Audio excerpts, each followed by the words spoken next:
Hi, my name is Atticus Everett. In this video, I will be presenting my final essay for Architecture 631 at Arizona State University in the fall of 2025 with Professor Zoe Cope and Professor Farhan Karim. My essay is entitled Controlling Space, Architecture for Community or for Hegemony. Thank you for watching. Architecture is nothing more or less than the control of space. The history of life as we know it begins with the transition from random chemical reactions to self-perpetuating and replicating chemical processes localized together. At the microscopic scale, the history of architecture is present when these biochemical processes become more efficient by differentiating inside from outside using the earliest membranes. At every stage of its development, architecture has responded to demand, so it may be tempting to conclude that architecture is inextricable from the markets of supply, demand, and compromise. Yet during that development, especially after humanity became involved, the markets in which architecture participated multiplied and diversified. Though almost always working at the behest of powerful figures or organizations to further powerful interests, architectures throughout history have also striven to promote the welfare and comfort of the general public. In 1946, Hassan Fathi was commissioned by the Egyptian government to design a village into which would be relocated the long-term population of Cairo's necropolis, which was on the cusp of being converted into a tourist destination. However, the project was challenged from the outset by the simple fact that the would-be occupants were not desirous of moving to there or shifting their lifestyle. The case of New Gurna highlights the fact that simply engaging the end users as a method of generating formal responses to a perceived set of problems can never go deeply enough into the solution to produce lasting and transformatively positive results. Francis Carey's first project, the Gondo Primary School in Burkina Faso, provides insight into an alternative approach to the fulfillment of community need, which more effectively accounts for end-user experience. Unlike the New Gurna Village project, the concept for the Gondo School was buoyed up by genuine enthusiasm from the end users, the children, parents, and educators who would inhabit the building.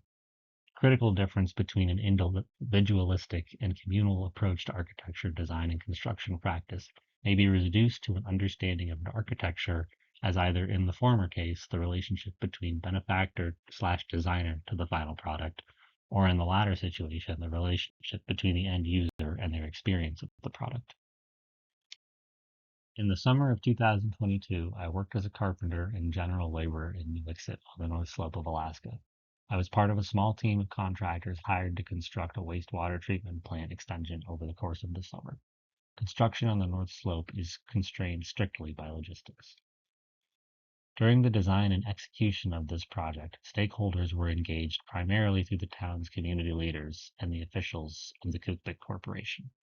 Several town hall listening sessions were undertaken during which there was a very mixed reaction to the proposal by the citizens of New Wixit, some of whom were against the plan of shifting the unplumbed section of the city to collection barrels from the existing system of transfer lines that drained into a wastewater leaching lagoon located 10 miles from the city.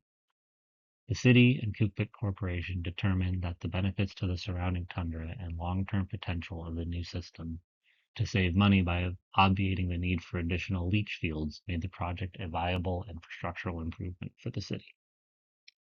Though on paper the wastewater treatment plant project was coordinated to engage with local government and citizens, reality was a huge disconnect between the wants and needs of the local people and the project we were undertaking. During the first year of my master's degree, which was conducted online, I accepted a contract with the Sudasitna Bicycle Institute in Anchorage, Alaska. SBI is a small cooperative that performs bicycle maintenance services, teaches class, and provides education for bike maintenance professionals across Alaska, as well as advocating for pedestrian infrastructure and for resources to be allocated to the unhoused population in Anchorage. I helped them move their existing equipment out of the director's garage into the new space, a section of commercial warehouse shared with a local produce distribution company. And during that process, spent time dreaming and ideating with the SBI staff about how they wanted the new space to look and perform.